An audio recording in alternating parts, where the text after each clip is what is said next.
an AppleVis original.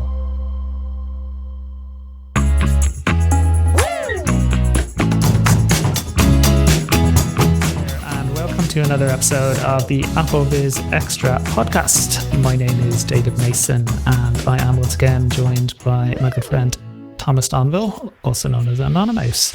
Today we're here to talk about an app that has somewhat exploded on the AppleVis website over the past few weeks called Vision AI Assistant, So yeah, thanks for joining me, Thomas. It's going to be a really interesting conversation. Right, Dave? And this is going to be kind of an exciting one because this is something a little different than we typically do.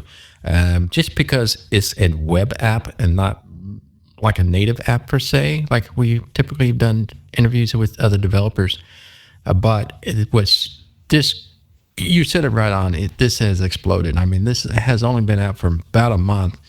And if you haven't been on AppleVis, this is really something that you should take a look at. This is like the next level of things that we can do or AI can do for us visually that others are not doing. So I'm excited to do this interview with Stephen. Yeah, absolutely. So rather than us trying to describe the app, let's dive in, chat to Stephen and get the lowdown on all of the great ideas he's had. So yeah, let's dive in. And hello, Stephen. Thanks so much for joining us. How are you today? I'm doing great. Thank you so much for having me. So I think what we'll do, we'll come back and we'll speak about your background. We'll speak about the app in more detail and the future, all that kind of stuff. But first off, do you want to give us just a quick overview of what Vision AI Assistant actually is? So Vision AI Assistant is basically what you would really want to imagine from an AI assistant.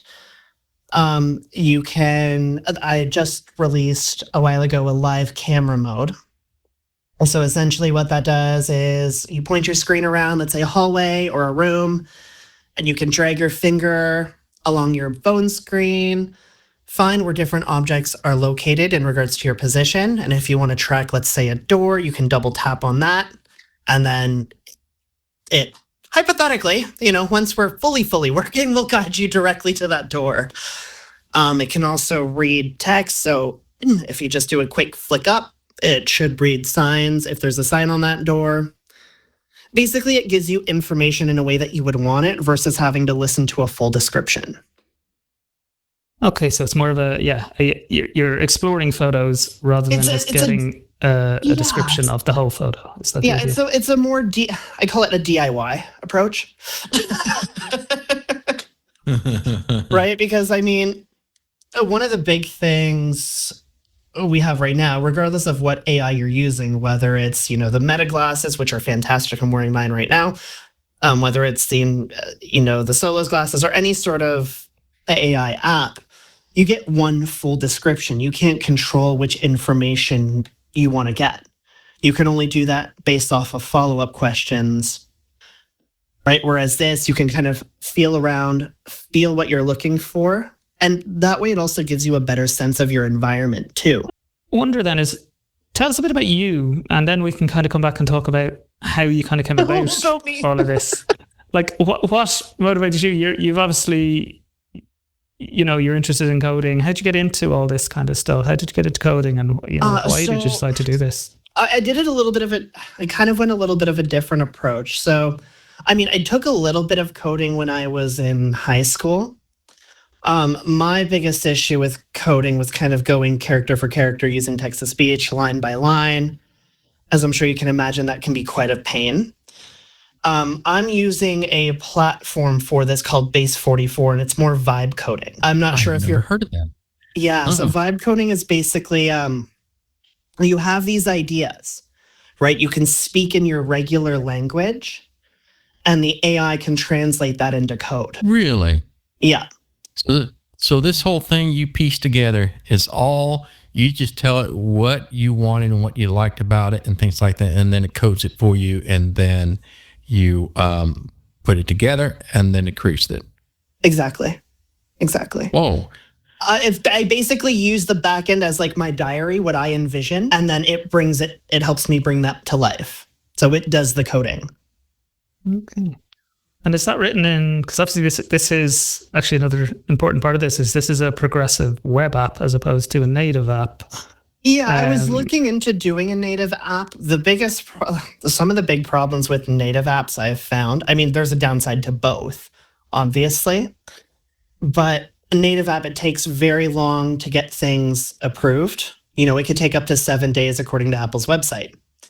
That being said, that's if you get approved, right? So let's say something was wrong and they denied that update. So then it takes another 7 days if you try to correct that specific thing that went wrong. Whereas this, using a progressive web app, I can push out updates immediately. I'm sure you guys seen within minutes to hours. Yeah, Sure. absolutely. I mean, that way you can be certain that it works all across platforms. So we're looking here, for example, is iPhone/Android. So that way the web app will work both ways without you having to submit it to both stores and different language. Well, exactly. And that's where I was like, well, you know what? This might actually work out the best.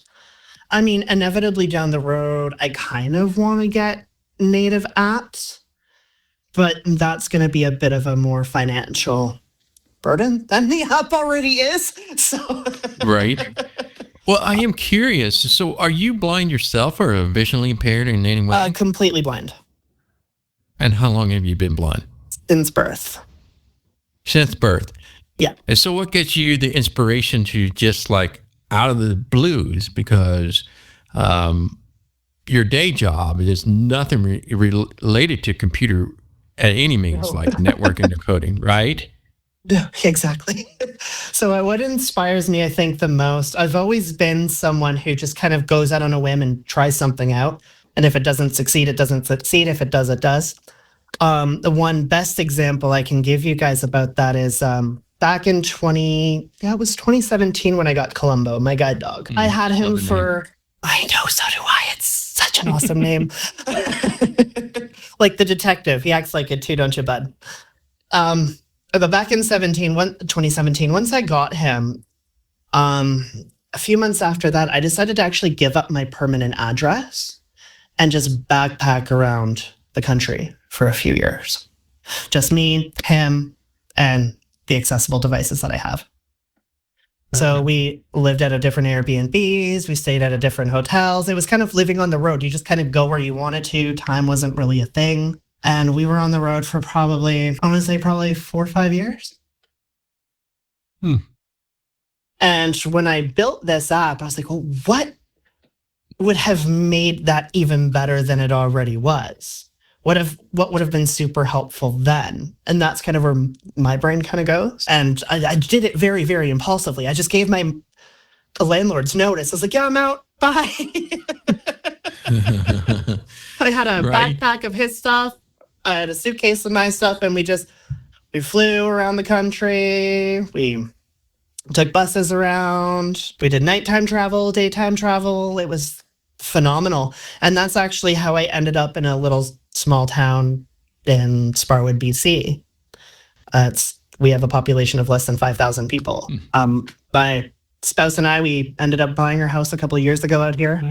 What a story. I mean, seriously, that is a amazing story, because you don't really hear that a lot. I mean, for anybody to be able to move around a lot like that and just to kind of explore yourself and to explore the country and to try to find where your niche is. And that sounds like the story of you. You're living on vibes as well as coding on vibes. I need to change the name to something to do with vibes. But I mean, and that's the thing. And that's essentially what I learned is a lot of us were confined to specific boxes that society says that we're confined to. Right. And the reality is we're not.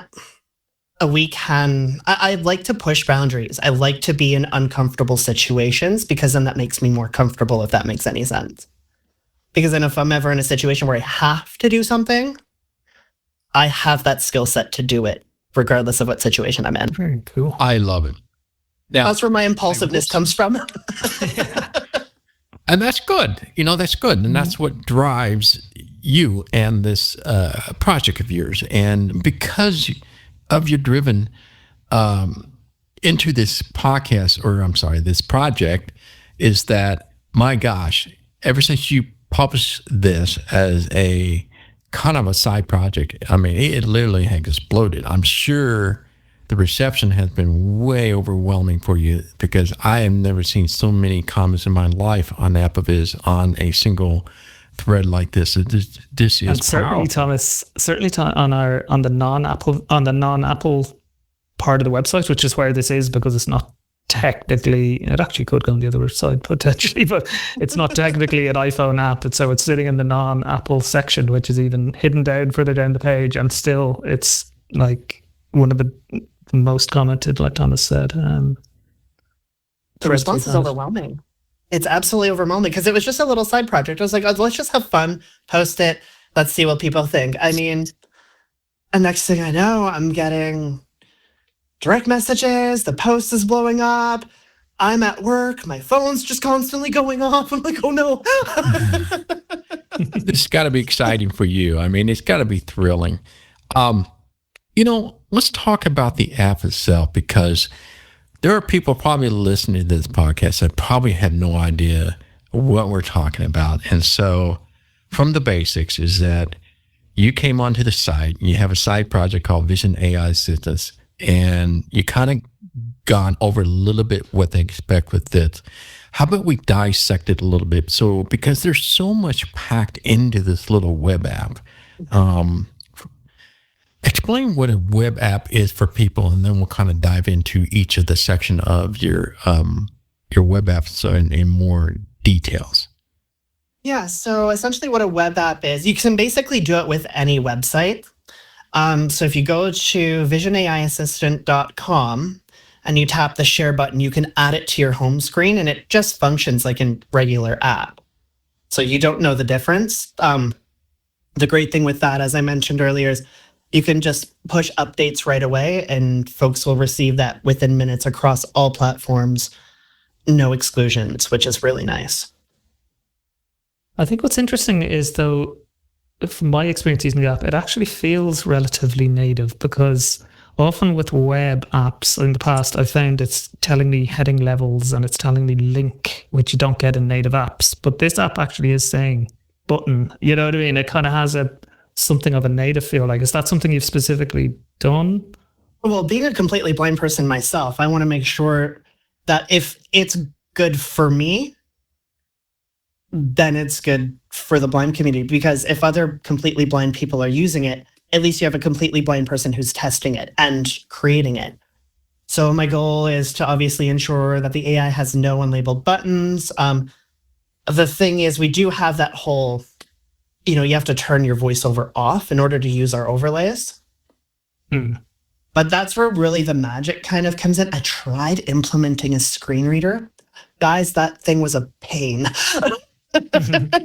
I tried 3 times to build a screen reader and it worked, but just the gestures, it was super sensitive to the gestures. That's so interesting. For me, I don't have a problem tapping that button 3 times just to turn it off to go through the overlay screens, but I like hearing that it feels like a native app, because that is the goal, even though it's a web app. But if somebody calls the number, or they send me a message and they're like, hey, this isn't working. Okay, give me a second. I'll put that in place, make sure that that's working. It could be working within 5 to 10 minutes versus, again, having to wait weeks. So essentially, when you are on an iPhone, it's not a native app. It's not from the App Store. This is an actual website that is created in something called a web app to make it feel like an app within your phone. So you can make a shortcut to it, and then it creates a little shortcut right on your home screen. It feels like a native app when you double tap and open, because it essentially is. So let's talk about some of the features that's in the app. So let's start with the Photo Explorer. I mean, that's where you kind of started in the first place, and kind of explain to people what you do exactly in the Photo Explorer, and kind of explain the grid style. Oh gosh, it really evolved in like a span of a month. It was crazy. So originally it was the grid style, right? You'd have the 6x6 or whatnot. The reason why I wanted to do kind of a Photo Explorer mode, which basically started it all, So you can go and explore photos. I mean, I had someone test it, and she could actually like feel through her family photos.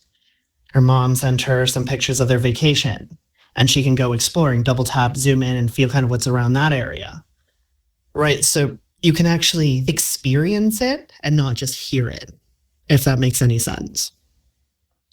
The biggest problem with the grid system is because, when we're standing in a room, let's say we're standing diagonally, the AI kind of leaves things out of place. So I've actually revamped that. I took out the grid system.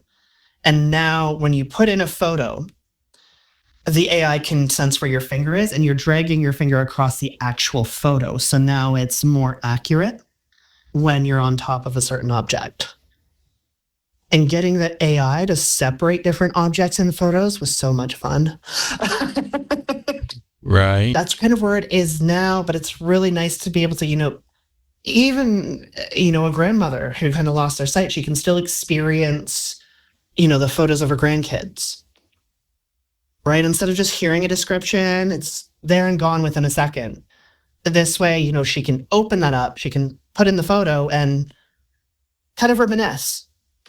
Right? Really kind of feel it. And you can zoom in on parts of the photo as well, correct? That's correct, yeah. So if you wanted to, for example, feel, let's say a facial expression, right? Because I set it up where the Photo Explorer mode can give you a lot more details. So when you double tap on, let's say, a face, or let's say you double tap on a tree, and then you kind of want to feel around that tree, feel the leaves, you can do that and then zoom in and kind of get a better sense of a leaf.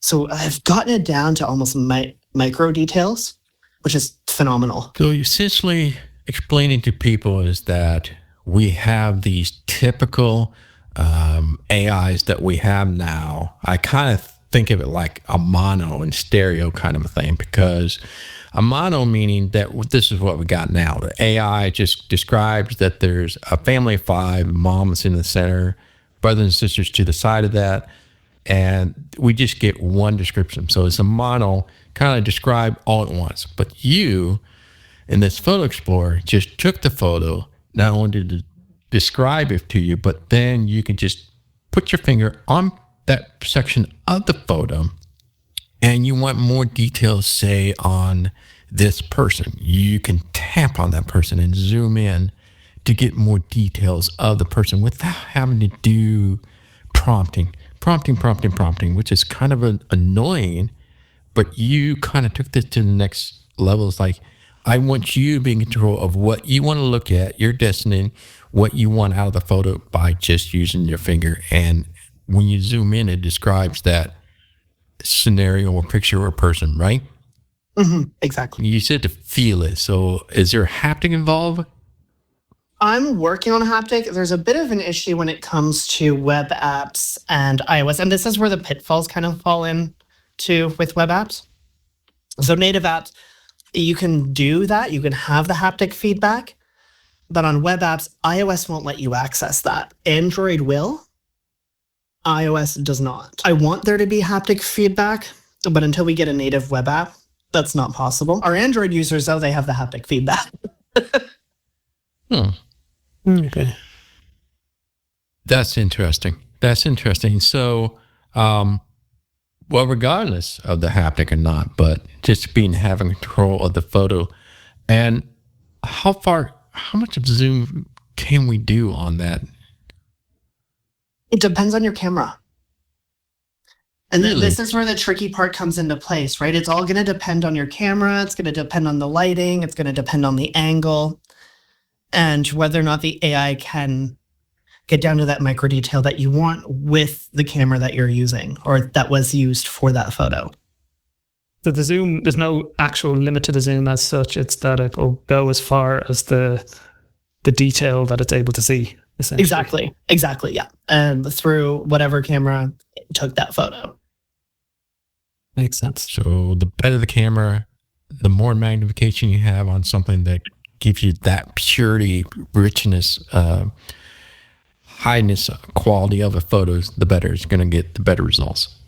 Yeah, and now cameras have become important to blind people like myself. Right? I mean, I never really thought about that. It's like we really didn't really care about the quality. I mean, as long as we got the description you want, but in this case, it makes it that much more important. Gosh.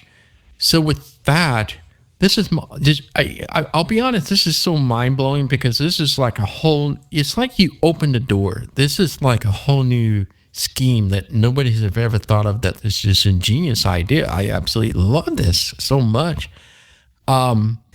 What's driving all this engine? So what AI are you using to use this to do, describe it and whatnot? I'm using the base 44 back engine. So I'm not using OpenAI. I'm not using Google Gemini. I'm actually using the base 44 LLM. So it doesn't. So is invoke that pretty LLM on the back limited? end. Is that like limited? Like It's more. I found it more powerful than. And I mean, one of the comments even on the AppleVis community says it's better than Gemini and OpenAI. And that comment really kind of got me going. I was like, whoa. Because I've been able to pull something off that no AI has been able to do. And that's in another feature, but I'm sure we'll get to that. Yeah, because I wouldn't have known something like Base 44 had its own LLM. I would have assumed they were calling Gemini or OpenAI or Claude or something. You can get the APIs put in and use that, but they do something a little bit different, which is probably why Wix actually purchased them for $80 million. Are there limitations? As in, I know we'll just use ChatGPT, for example. Sometimes they're very sensitive about describing people, so they don't like that. Some of them don't like very sensitive things. Is there a limitation like that with this? They're not as much as the other ones. There is some limitations, but if it can describe things more anatomically, like medical sense, right? Like if somebody sends you, a less than desirable picture, for example, and you're like, well, what did they send me? That's the reality. That stuff does happen, right? So it will describe certain things more anatomically and medically, whereas the other ones won't describe it at all. Okay. That's very, I love that term, medically. I just choose my words appropriately. Very, very well said. I love that. It won't offer you an opinion, but it'll tell you what's there. So, some of them will not tell you if there's a beard on that person. There's some will not tell you what color eyes you got. Just simple, basic things like I want to know if you got blue eyes. I want to know if you got brown eyes. And sometimes I can't do that. And so I didn't know what the limitation when it comes to that. I wasn't getting to details. I think it's the best example to kind of explain the AI's capabilities, right? When you go, when I was mentioning the anatomical, medical, right? It shows you that, yes, you can get some pretty decent descriptions. And I'm not sure if you folks had tested it out a lot yet, but we have little to no hallucinations. That's awesome. Do you know why that is? Like, is there something specific about this model that, rules out?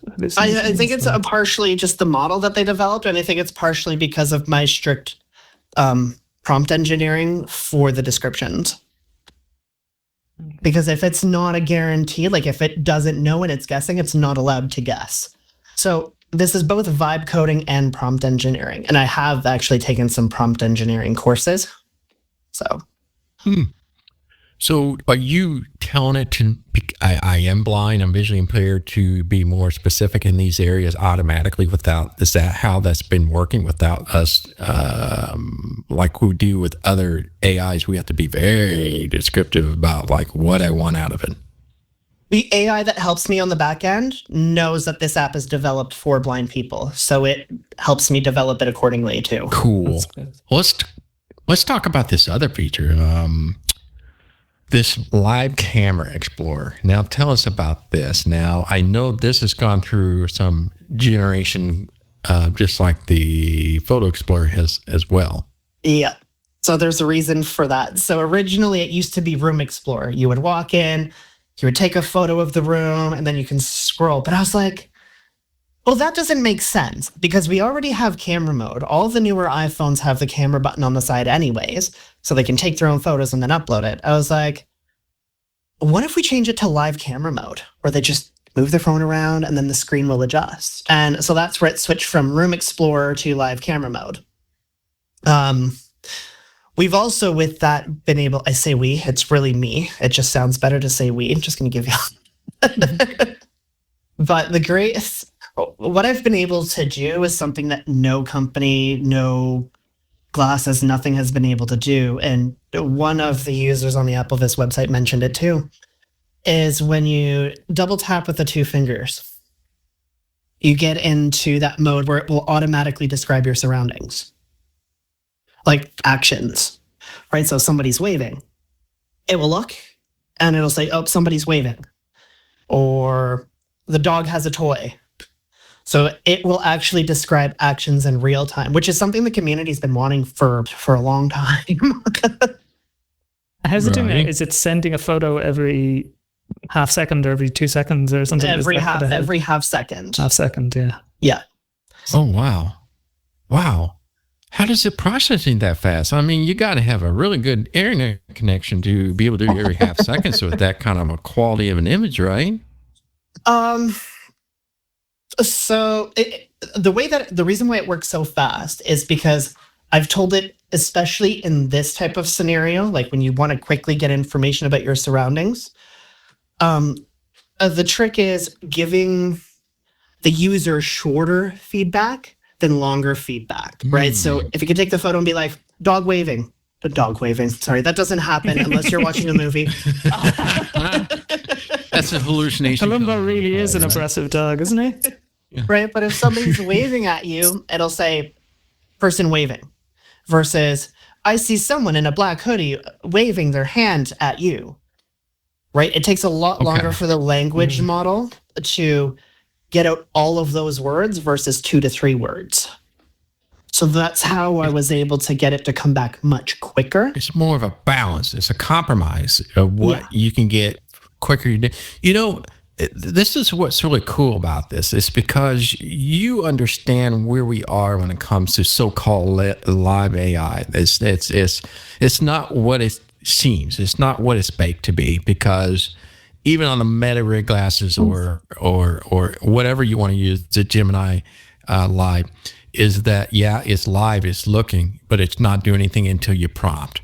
And you took this to the next step that we have all been waiting for. It's like, when are you people going to go to the next step where we have seen and heard before in the past where things are happening in actual real time?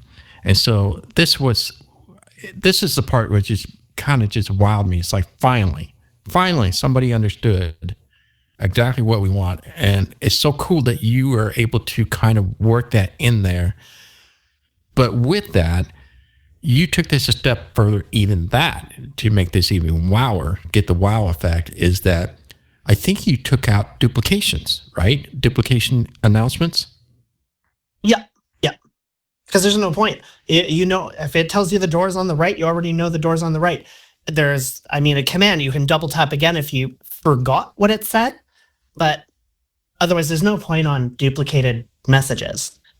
As a blind person myself, I find it really annoying when you're door and left, door and left, door and left, door and left. You do measurements as well, right? Yes. So the measurements are estimates based off of what it can see from the camera. So the thing that you got to realize when you're using the camera is when you're further back, the object is going to look smaller in the photo, right? So the AI, it's not exact how many steps, it's a rough estimate. But as you get closer, the door, for example, will increase in size. So that's how the AI can tell that you're getting closer to the door. And it'll give you, the approximate how many feet based off of the size of the object. Will it use LiDAR on those phones which have it? No, there's no LiDAR. It's a strictly camera. Okay. I I don't know, guys. Dave, think about this, Dave. You finally got a live AI that we want. It refreshes every half seconds. It removes the duplication, and now it gives you an estimate. Yeah, it's not going to be like exact, but I mean, my God, this is so amazing. This is why I wanted you on here, because it's like door is not just onto the left, but its door is about 15 feet from the left. And so that's like that's another level that you, there's clearly a lot of emphasis that went into this, and you being blind just made our world better because you know what's important to us. And where a lot of these mainstreams don't, they just say, oh, they'll love that the doors on the left, doors on the left, doors on the left. You know, they think they're helping us, but it's like, I mean, to their credit, they have really, really good intentions. I don't like to speak ill of any company. Anything that comes out and, they try to do something for accessibility, it's always started with good intentions. The problem is paying attention to the community and really knowing what is going to be beneficial. Because, I mean, for a while, still, the Meta glasses are great. Absolutely love Meta for what they're doing, especially with their, Meta Assistant. But the reality is there's so many, and this is what you'll experience too when you have your phone camera out and you're using the app, there's so many things visually that AI is going to miss that might be important to you. What? So speaking of Meta Ray-Ban glasses and all the ones that are out there now, I could hear, and you probably already heard all this. It's like, oh my God, now put this on the glasses. And, but there's limitation to that, isn't there? There is, yes. So I'm still waiting. I know the SDK has come out for Meta. However, you have to use a native app. Do that. So what I'm working on is kind of a workaround. So I'm working on just building a native iOS app wrapper. And then once you open the app, it just leads you to the website, which may actually work. But that's going to require me to hire somebody to code it, right? And I mean, there's a lot of money that I put into it on the back end. But in order to get that native wrapper, I'm going to definitely need to hire someone down the road here, because right now, they won't connect through a web interface.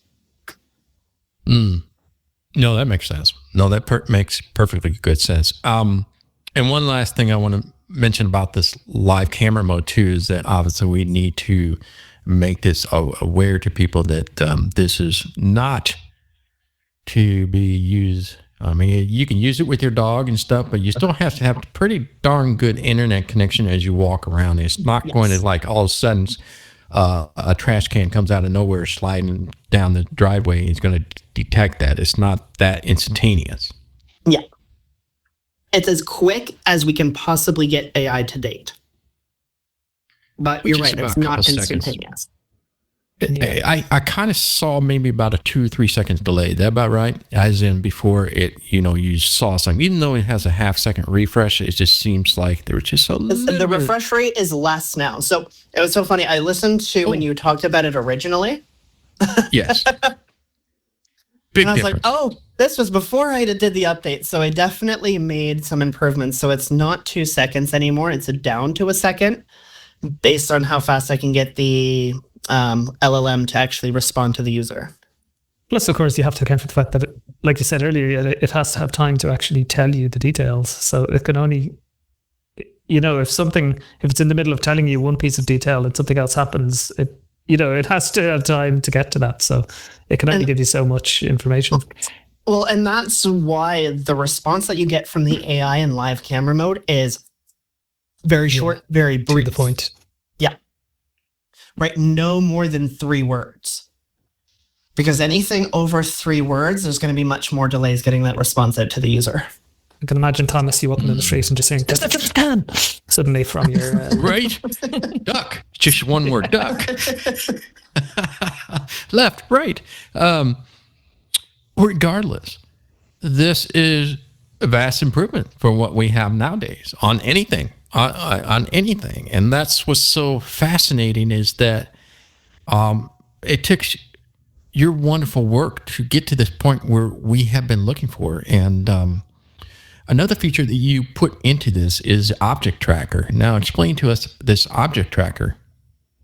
Yeah. So, for example, when you're walking through a mall, right, you have your phone in the one hand. You're standing there and you're like, well, what's around me? And you're going through and you find, let's say, a kiosk, right? Because, in really big malls, you have those big maps. Mm-hmm. So you can double tap on the kiosk and the phone will help you navigate to it. So it'll only specifically track that one object. Everything else gets ignored. Once you get to that kiosk, this is being kind of rolled out this past few days, but the AI will scan the kiosk and then it will actually have a full-on internal map to the building. So it will reference the map and it will reference your camera and be able to figure out generally where you're located. And then if you needed to track, let's say, the front doors, for example. Finding your screen, you find the doors, you double tap, you can track that one specific object that you need to get to and then ignore everything else. And the AI will tell you if there's like a spill on the floor, if you need to go slightly right or slightly left. Maintain that map over time, or is that a, on the day sort of situation or if you come back a week later, does it kind of maintain that kind of internal map? Just during your session. Makes sense. So while you're in that mode, I want to be careful too, especially when it comes to, keeping, I know it might not be a big deal, but you never know with certain businesses, certain companies, right? Whether they want that data kind of electronically transported. I'm not sure if you need to come up with some sort of licensing agreement to be able to do that. So I always want to be cautious. So that's only set up to be in there just during your live session. Yeah. Makes sense.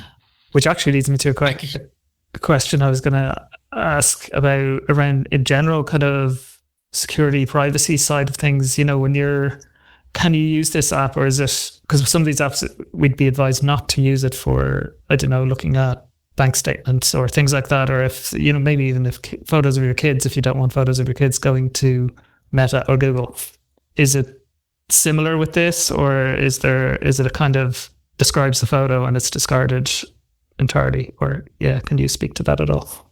It gets discarded off of the back end as much as I can do, but there's also the privacy policy. I mean, look, the reality is there is going to be some sort of data collection regardless of what you're doing, right? What we're doing with Vision AI Assistant right now is data that has been collected prior. So the AI knows what a door looks like, right? That knows how to read documents, for example. Data does need to be collected, but as for, sensitive information, like, photos of your kids or whatever, those don't stay on the system.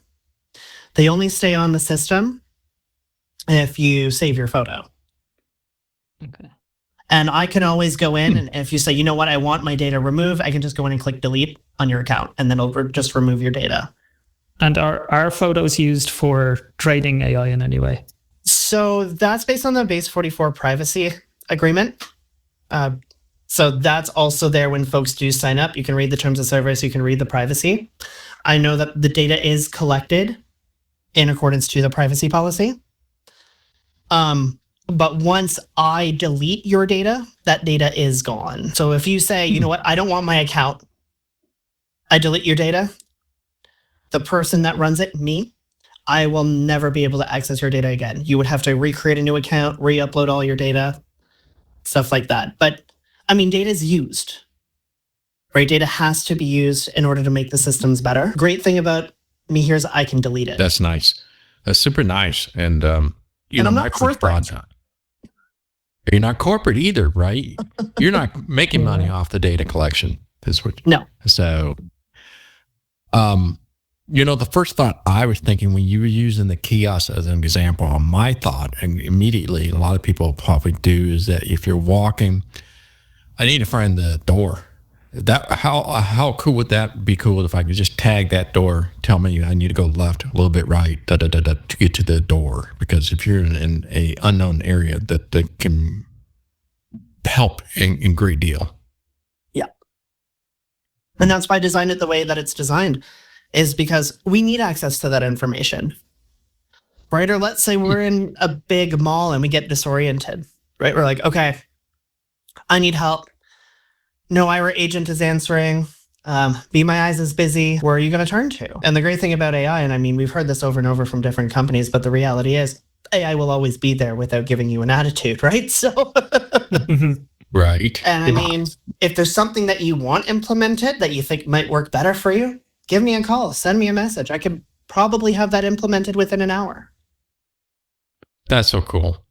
What about this text-based Explorer? Tell us a little bit more what that means. Are you talking about the book? Or are you talking about when you do the finger swipe up? Well, let's talk about both.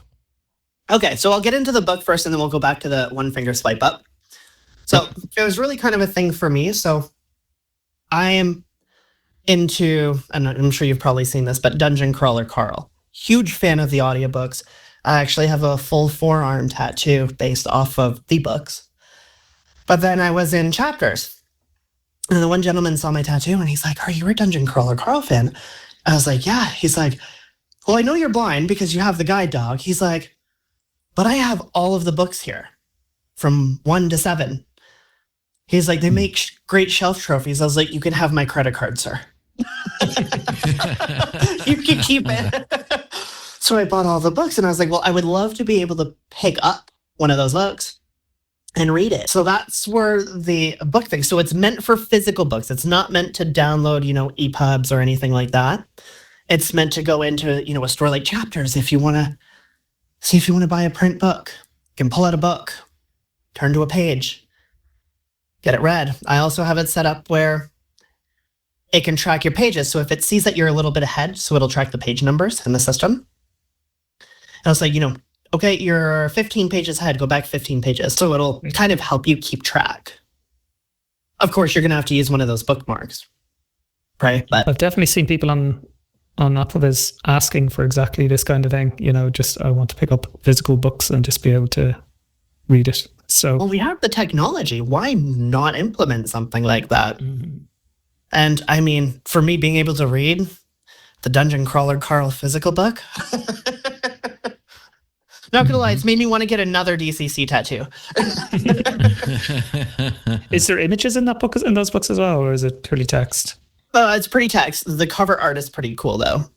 So if you buy the book and you get the AI to describe the cover art, it's actually pretty sweet. And you can feel Donut the cat on the cover too. Very good. And the swipe up? Oh yeah, right. We were going to get to that. So the swipe up is more for signs. So if you're walking through and you need to, read a sign, what store it is or hours, that's what that's there for. Or if you're trying to find, which washroom is which. I'm probably not the only blind person that's accidentally walked into the wrong washroom and found out way too late. But moving on. Use your nose, guys. That's the advice I'd give you. And now to kind of put everything together again is that you also included voice commands on top of all this, right? Yeah. So basically what your average everyday AI has. So there's a saying, they say different strokes for different folks, right? So, some people, that overlay system that I have might be too complicated. They might not have the money to, let's say, purchase the Ray-Ban Meta glasses. But they still want those types of, instant response features where you give it a command, you say, what's in front of me? What am I holding? That's why I put that there. Because this is meant for everyone, no exclusions. Beautiful.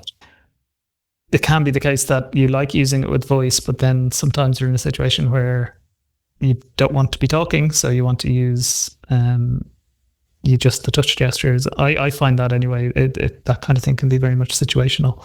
Oh yeah, especially if you're shopping, right? Like if you're in a store and you want to know what's on the shelf and you don't want to hold your phone out and do the zoom into the shelf and feel the different objects, which you can do, which is quite cool. But if you just want that quick feedback, then that's there as well. So it's all situational, but the reason why I put it in is because I want to try to cover every single situation, right? That way it's all confined into one product. Not, okay, well, I got to go to my home screen. Okay, I got to open this app now and see, okay, and now we're done here. So I got to go back, go through the app switcher, go into this other app. Everything's under one roof. That's awesome. Call me the thinking- Netflix of accessibility.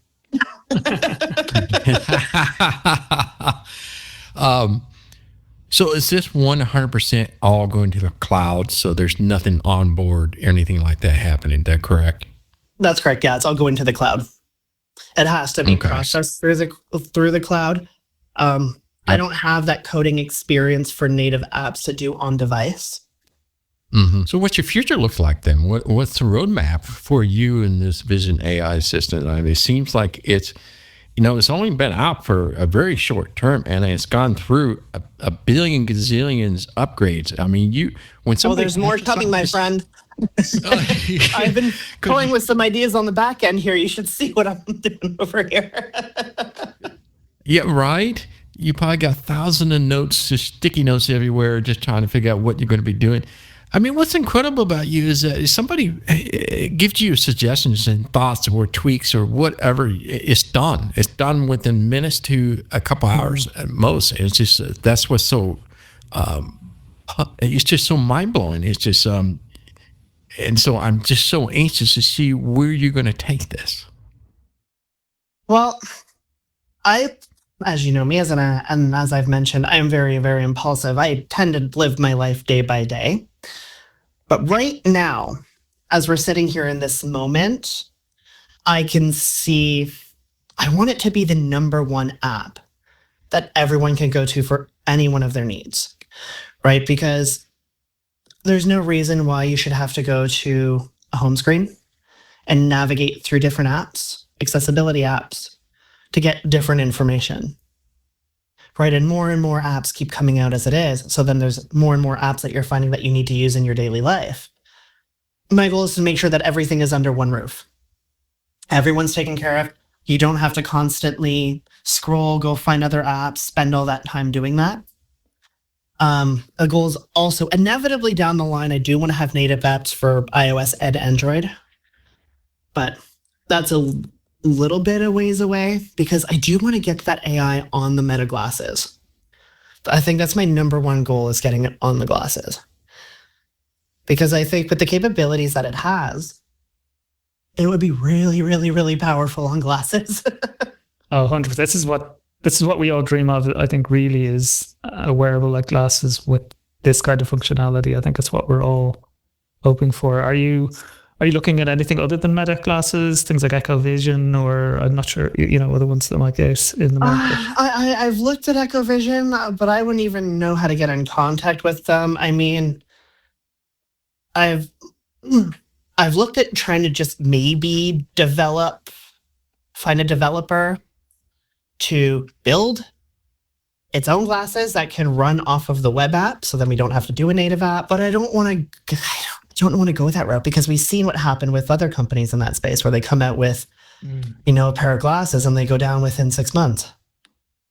Yeah, getting into hardware is a very difficult, I would think. It's financially straining too. Right? And my cost, I mean, there was a thing with the app the other day, it went down because we reached our quota, which that was crazy. We actually hit our AI quota. So I actually had to up the pricing for myself on my end. So it was almost 300 Canadian dollars. I'm now paying almost 500 a month. Wow. Whoa. But it's such a good investment for the community. So I'm like, well, you know what? Glasses, it's all the rave. It will die down eventually, as any tech product does. And in the current job I work, if an agent is, unable to perform, we always tell them, go back to basics. So with this app, I'm like, let's go back to the iPhone for a moment, because it's so much more powerful, especially when you start adding in the camera. And if you have the 17 Pro Max and you're using that camera, those zoom functions are absolutely incredible. So I wanted to bring it kind of back to basics, bring it back a little bit. It's one of those things. We took 5 steps forward with this app and only 2 steps back. right? So we are still 3 steps ahead of the game in regards to AI. And I liked No doubt. developing it with the community. I think that was really important to me too. As when I launched it, some things are broken, there was buggy. People would post it, I would fix it. They'd be like, well, I want this feature. I'm like, okay, done. If that's what makes your life easier, I will implement that as best as I can. And so it was built for the community, by the community. It must be an interesting challenge trying to balance complexity with features, because, as you said, you wanted to be an app that does all the things we wanted to do, but you also wanted to be user-friendly, I guess, and not try to do too much. It must be an interesting balance. No, exactly. Well, you don't want to do too much at once, but you should hear. I've yelled so many things at my computer when building this app. But it has to have complex features because real world situations are complex, right? But it also has to have the very simple interface. So kind of straddling that line, it was very, very challenging. But I think we've got that part fine. Now it's just implementing features. Right? I think we're able to straddle that line where, it's a very, very complex system on the back end.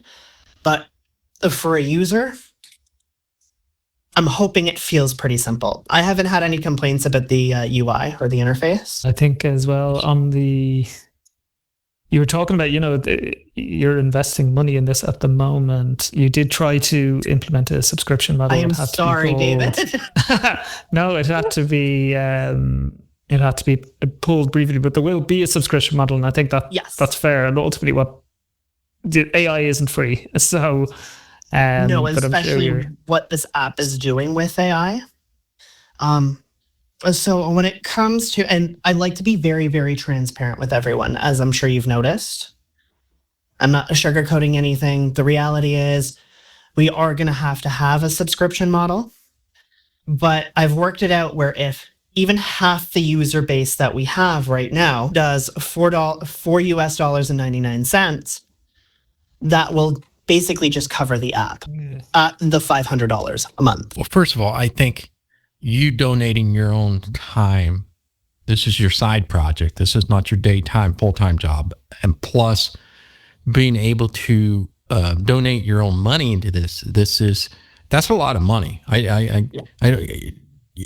a lot of money. And I mean, you got to do this because it's only going to grow. If this, takes off, it's going to, that number is going to go up. So you need that. But you know what? Honestly, $4.99 US dollars, that is cheap because, even with some of the glasses they mentioned, or if you want to take advantage of a lot of things, you got to pay for that $19.99 subscription.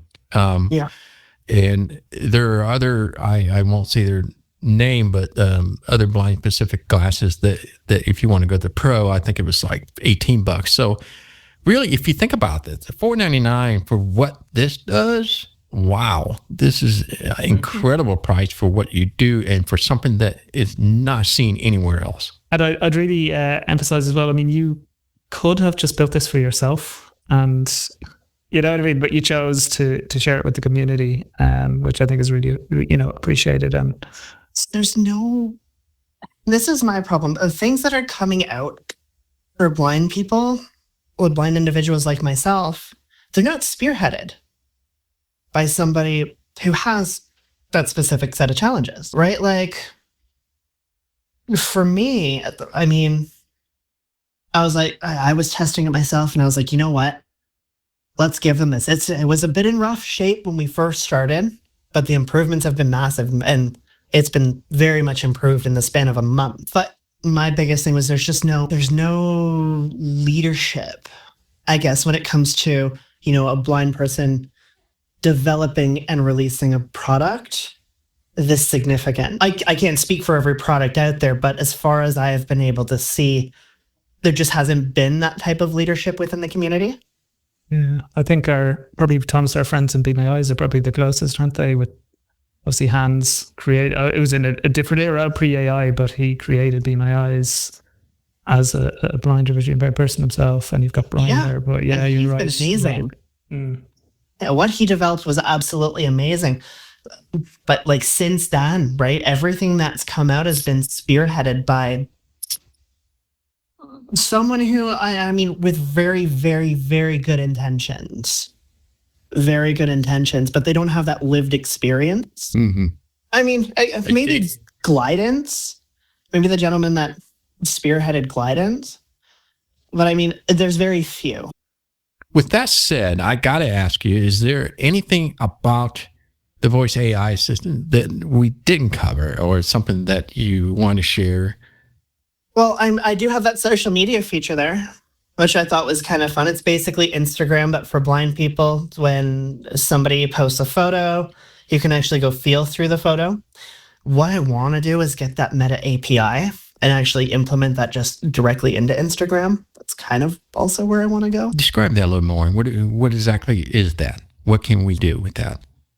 So basically, it has that photo explorer engine implemented. So let's use Facebook as an example, right? You go create a post, you put a photo of your dog. Well, instead of somebody scrolling and can't see what the photo is, if you double tap on the photo, you can now actually explore inside that photo, just like you would when you upload a photo into Photo Explorer mode. Sweet. But my big goal is accessing that Meta API key. I know they released the SDK for glasses, but there's a separate thing. I'm pretty sure it's separate. So it's Meta API. I think it takes 6 months to access. But I want to be able to implement that somehow into actual Instagram and Facebook. But those are like hundreds of steps ahead. I know about you, Dave. This is just this. My brain is full. It's just about to explode. I mean, what she can do, just do rap. She just do circles around me. I mean, what this does within a month is just, it's going so fast paced. It's just mind blowing. Absolutely. It's it's been such an interesting, like you say, month or so. It's just this thing exploded, and we're all, still. And you know what? I was waiting for, maybe some sort of, drama to come down that I might have to, handle, but the reception from the community. Every single person that has commented has been on board. I haven't seen really any complaints. I mean, people have said, this isn't working. Okay, fixed. All right, I'll get to it as soon as I'm done my shift. But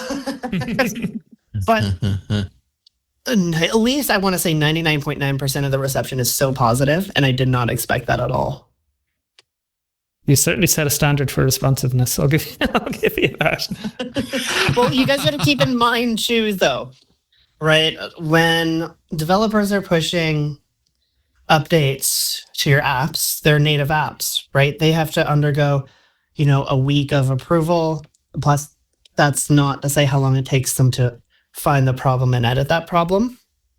Yeah. I just came at it from a different perspective where, okay, instead of having that problem, let's do the web app where updates get pushed immediately. There's no approval process. There's no waiting game. And I suppose it's just you as well. There's no roadmaps. It's just me and my late night thinking. This whole app, all the features that have been implemented have been done at like 3 a.m. When do you sleep? That's a good question. Because by the time I'm done implementing a feature, I'm like, oh, I have to be at work in an hour? At least I work from home, but... Wow. So the $1 million question for you is that with this all said and done, where do people go find this app? Where can they contact you?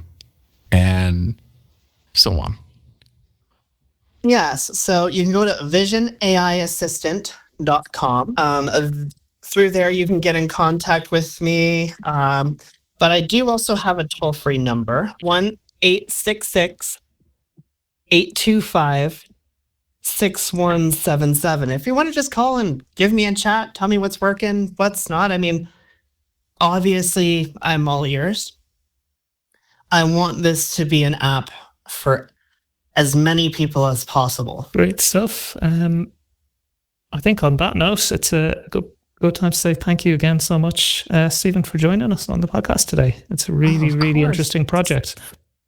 Thank you very much for having me. Thank You have Thomas. done a wonderful job. I thank you so much for what you've done. This is tremendous. When I see something that is just this thoughtful and this in-depth and this new, ingenious, different way that people aren't copying and just diddling, copy.